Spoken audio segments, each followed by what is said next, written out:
Hi, I'm here on a refutation speech from Jackson about technology. His main claim is that technology has an impact on our lives. He has two supporting claims. First one is that technology has a negative impact on our overall health, and the second one is that cyberbullying coexists with technology. The first thing I'd like to point out is a lack of definition.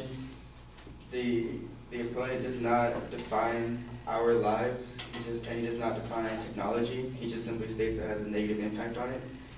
This is a very ambiguous claim and can be applied to many things.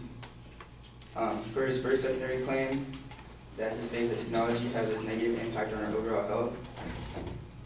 If used properly, technology has many great benefits for humanity. He failed to recognize he only pointed out the bad things that technology has done. He failed to recognize the good things. He mentions a lot of things about lack of exercise and sitting down all the time with technology, watching TV and stuff. Creates childhood obesity. Yet there are a lot of other things that help prevent that. All indoor exercise equipment, treadmills, step machines, elliptical machines, they're all a product of technology. They all contain electronics and internal computers that help us exercise and lose weight.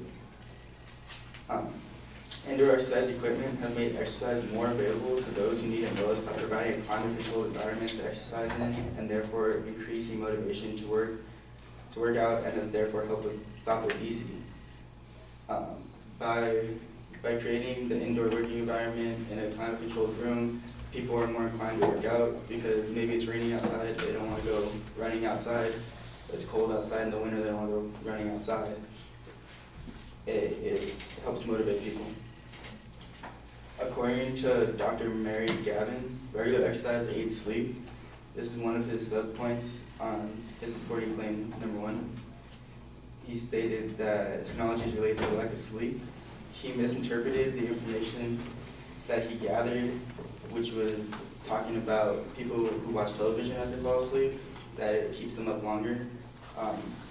And he just simply stated that technology impairs sleep.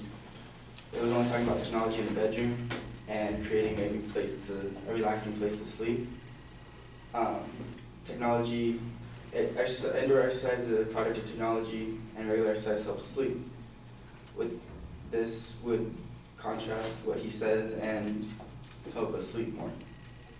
Without technology, medicine would be primitive. Another good point about technology, there would be no X-ray machines, no CAT scans, no MRIs, nothing to figure out if you have cancer, if you have a tumor, if you broke a leg. Everything would be primitive. There would be a lot more death and a lot more disease. His second point is that cyberbullying coexists with technology. I believe he's making an assumption that cyberbullying is a product of technology, when it's not. Cyberbullying is a product of humanity. Bullying has gone on for a very long time, since very early humanoids. Cyberbullying is just a product of that. Bullies have taken to cyber tactics as a new way to reach more people and hurt more people. Technology is being abused by the bullies to extend their grasp to more people. These bullies are far and few between, but because of media sources, it seems like they're a lot more than they really are. According to the Cyberbullying Research Center, cyberbullying has been cut in half since 2004. This is not because technology has kept on advancing, but humanity has taken a stand against cyberbullying. This proves that it is not a product of technology, since technology keeps on advancing and cyberbullying is reduced. It cannot possibly be an extension of technology. Thank you.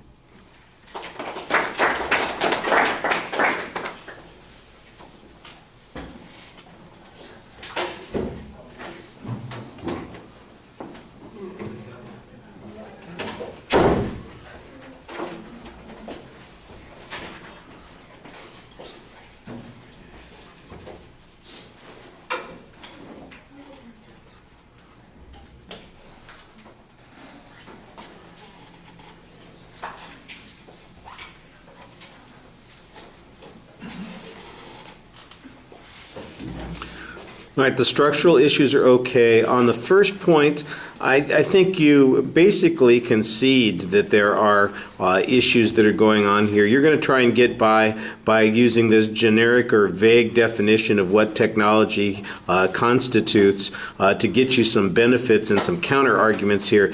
And well, if we were in a formal argument, there might be some reason to accept this idea that maybe the argument was stated in too sweeping a way. I think the average person, having listened to this argument, would not make the inference that it was an attack on all technology, but primarily on some of the communication technologies that people are using.